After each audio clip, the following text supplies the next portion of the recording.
I was just a child when the stars fell from the skies, but I remember how they built a cannon to destroy them,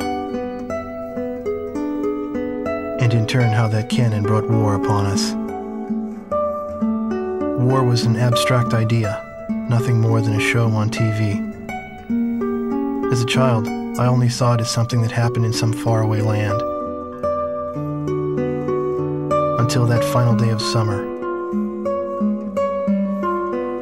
One day while on my way to school, I looked up in the skies.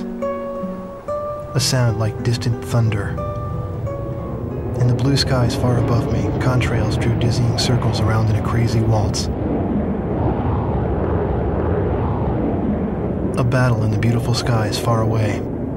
I could not tear my gaze away from them. A deafening roar. Silhouettes appeared, as if to graze the hills and streak past me. The fighters played the cat or the mouse in turn as they climbed swiftly into the sky. One fleeing plane fell out of the skies, spiraling and spewing orange flames to crash by the Cape.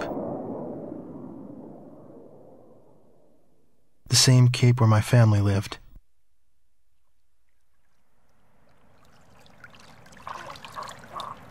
Now they only live in my memories of days past.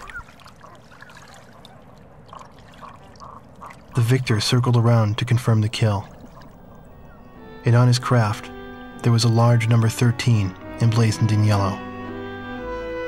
I will never forget this. The Allies retreated across the ocean before the onslaught of the enemy.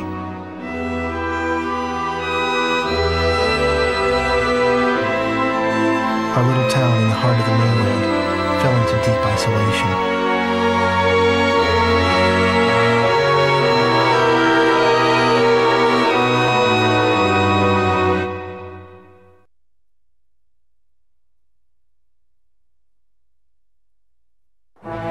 Years after the planetfall of the Ulysses 1994 XF04 asteroids, Stonehenge, the Erusian weapon of mass destruction, was originally built to shoot down asteroids. Upon discovering its potential as an anti-aircraft weapon, the Erusians ruled the skies over the mainland. The ISAF's attempts to destroy Stonehenge through airstrikes failed. As a result, strategic positions on the mainland were lost. This in turn forced ISAF to evacuate from the east coast to North Point. ISAF GHQ is regrouping its remaining combat forces at North Point. However, the Erusians control most parts of the mainland, and they have forward-deployed bombers to Wrigley Air Base, a former ISAF facility. This bomber force will attempt to deal a lethal blow to the ISAF at North Point from this strategic position.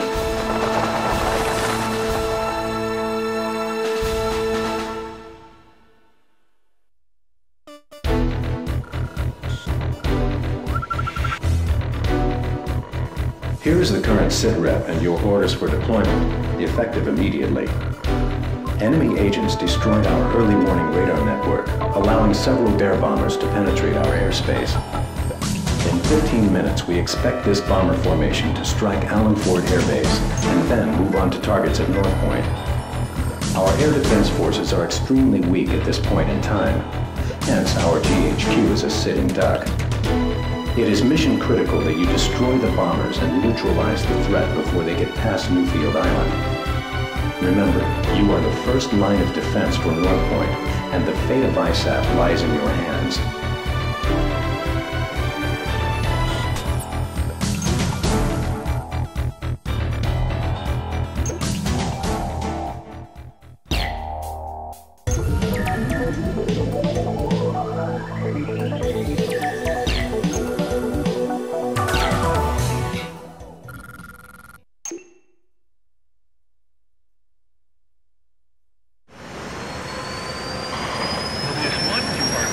Takeoff.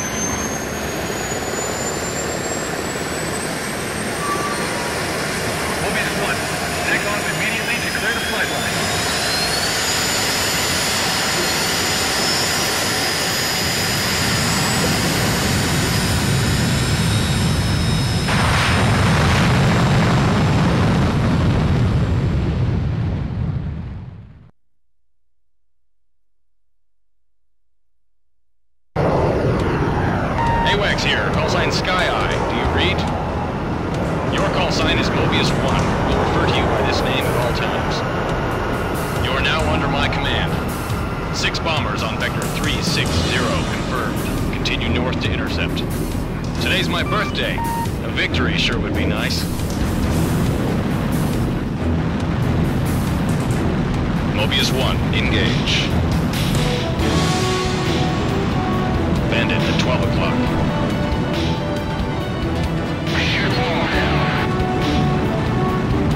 Attack! Attack!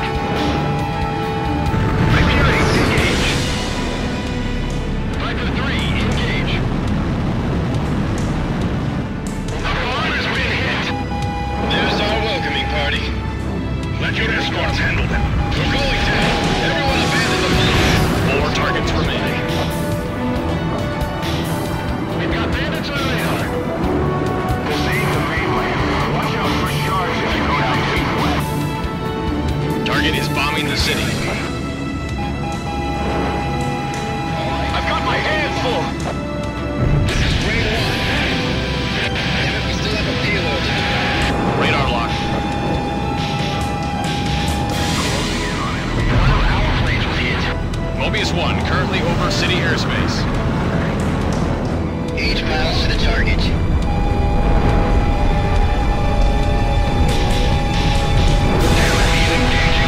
Two targets remaining. 1 target remaining.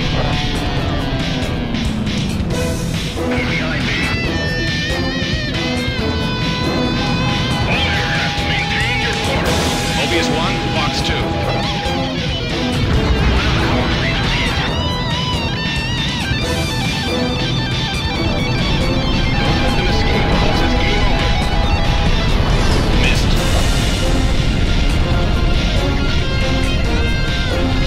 Can't get close to the bombers. Locked on. Good job, Mobius 1. Sky Eye, this is Alan Fort. Got visual on the downed bombers. Whose kill was that? Make sure to thank him. That's a roundup. Let's go on home.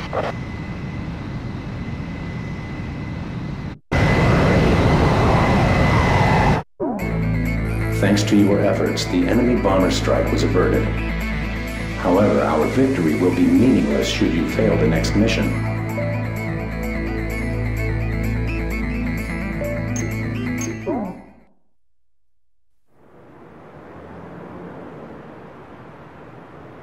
The war seemed to unfold in the blink of an eye.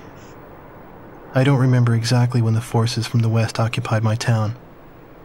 I was too busy scanning the skies day after day, waiting for Yellow 13 to reappear.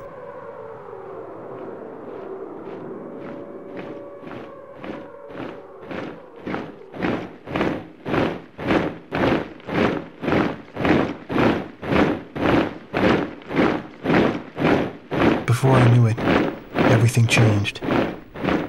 The language they taught us at school. Our friendly local sheriff disappeared and was replaced by foreign MPs. In the beginning, some people secretly tuned into broadcasts from North Point on their parabolic antennas.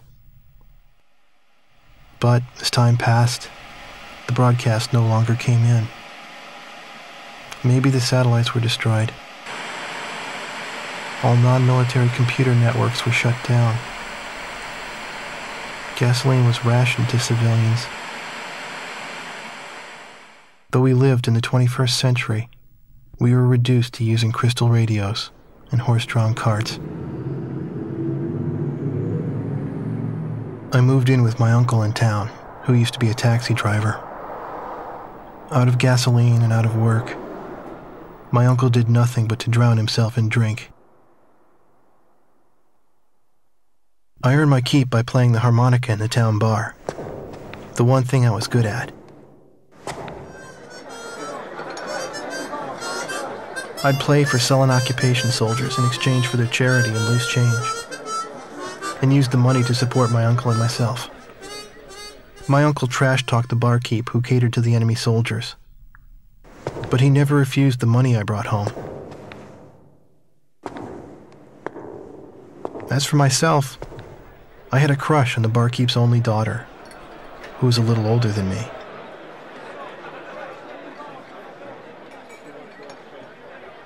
Another day passed, yet still no sign of the fighter plane Yellow 13 in the skies above our town.